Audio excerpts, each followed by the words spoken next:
2023 was a year to forget for Sergio Perez, who declared himself a title challenger after the Azerbaijani Grand Prix. But not only did he not deliver a single gram of that promise, he was as close to winning the title as was basically everybody else on the grid. In a car as overpowered as the RB19, experiencing so many problems in one season is a mystery in itself, and now Perez has finally opened up on everything that has happened this season and why Formula One has become no longer fun for him. It seems like an eternity since Perez last lived up to his once valid Street Race King title by winning the Azerbaijani Grand Prix, coming within a mere 6 points behind his teammate Max Verstappen as he vowed to carry the 2023 title battle all the way, and his pole position in the following Miami Grand Prix, with Verstappen starting in 9th, was an opportunity to reaffirm his credentials. And we all honestly thought that we might have a repeat of 2021, or at least very close to it. However, as Verstappen surged through the race in what looked like people basically letting him pass and even overtook Perez, it dealt a significant psychological blow, which marked the beginning of a challenging period for Perez.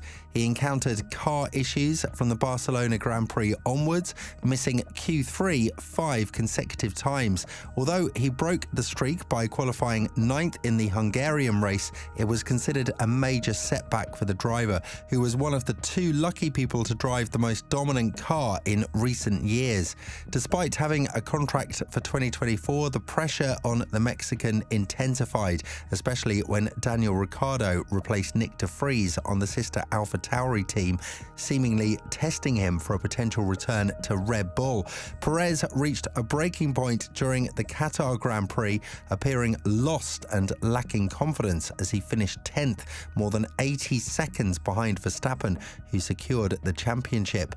Perez once aspired to win, and despite warning signs, he was so stunned that he spent 3 days at the team's headquarters engaging in simulator work and brainstorming with engineers to devise a plan to overcome the situation. I think the Miami race was definitely the worst thing that could have happened to Checo, with his confidence sky high after the Baku Grand Prix, and to then end up getting beaten by your teammate who started from P9 must have been devastating, as Verstappen brought him back to reality extremely fast. It was then that Perez probably realised that he had no chance to compete in the long run, which can explain his inability to qualify for Q3 in the next few races. Checo is able to start off roughly equivalent at the start of a season compared to Max, and as the car development progresses in terms of dialing in the performance, Max's historic adaptability enables him to collect and leverage the improvements regardless of what they are, whereas Perez ends up fighting some improvements and taking longer to adapt, hence the slumps we tend to see as he figures out a tricky car. In an end-of-season interview, Perez went in depth about his struggles, and when asked about why he waited until after Qatar to take action and demand a brainstorming session, he replied, "Because Qatar was really the worst weekend I remember in a while, probably my worst weekend ever in the sport. It was such a bad weekend that I really felt like I cannot be this bad. There's something that's going on." When you have these back-to-back races, I feel like sometimes there is not enough time to really go through it all. So I felt like we really had to take a bit of time to make sure that we understood which way we were going. Obviously, we had a deficit within the car setup that we were playing around with weekend by weekend, and we were just not able to progress through it. But once we managed to get on top of that, we understood a lot of things that we were trying to compensate for, and that just basically meant that we were not doing things right. I think that has been really, really good on our side. I mean, it was bad that it happened, but in a way, it was really good because it really strengthened our team quite a lot. It must have been tough indeed, there is no need to doubt that, and I hope for him that he has indeed found the answer to the question of why it was so tough. An argument can be made that the mental strength required at Red Bull is one of the reasons, and while there is truth to that, in this particular situation I think it's actually the other way around. As soon as your performance falters, the pressure automatically increases, especially on a top team.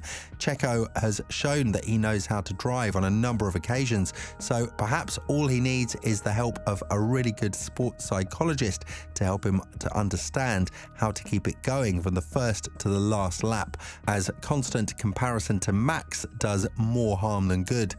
Amid speculation on his future, Perez said he never considered stepping away despite a slump that he now admits had sapped all enjoyment out of his job. No, obviously that would have been the easiest route because it was very tough at times, he said firmly. But I'm not the type of guy who, at this stage of my career, will give up and be willing to finish it like that. It's not something that I ever considered doing. I'm aware of the responsibility I have, and I'm not the sort of guy who will blame people around me for the results. At the end of the day, I took responsibility for it and I had to turn around the situation quite a bit. But at the end of the day, if you want to be at Red Bull, I'm aware of how strong mentally you have to be here, and it's something that I got stronger at. You learn so much from the bad days, much more than from the good days.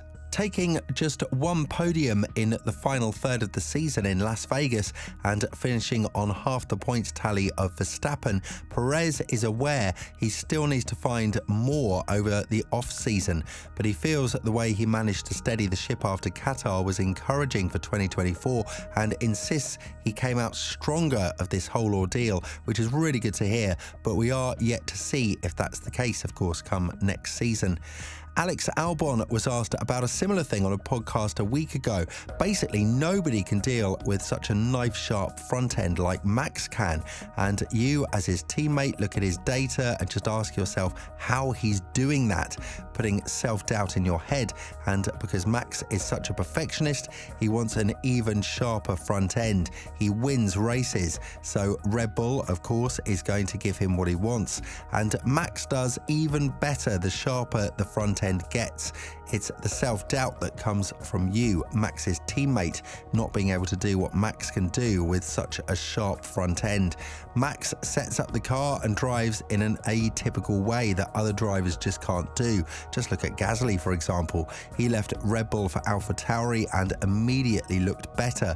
Albon left Red Bull for Williams, and now we are talking about how he was reborn. So it's highly likely that Perez could go somewhere else and would immediately look good again. In Formula One, you never know when the competition suddenly catches up, and it's evident that Red Bull wants better results from their second seat, as does Perez, obviously. It seems that Red Bull still sees enough potential for him to come back to his regular level along with the top midfield drivers, and of course there's no guarantee another driver would fare better, and at least with Perez, they're a year further along the path of acceptance and rebuilding yourself. In all fairness, Perez recovered to some extent during the final races, but I'm convinced the only reason he will still be in the car in 2024 is the lack of a viable alternative, and the fact is that he is on borrowed time. Should his performance be subpar again, he will be at the mercy of how close the competition will be and how Ricciardo and Yuki will be performing. With Lawson in the hot seat, a mid-season promotion could always be on the cards. With that said, let us know your thoughts in the comments below. Do you think Perez could get sacked as soon as next year? Thank you for watching, and we'll see you soon.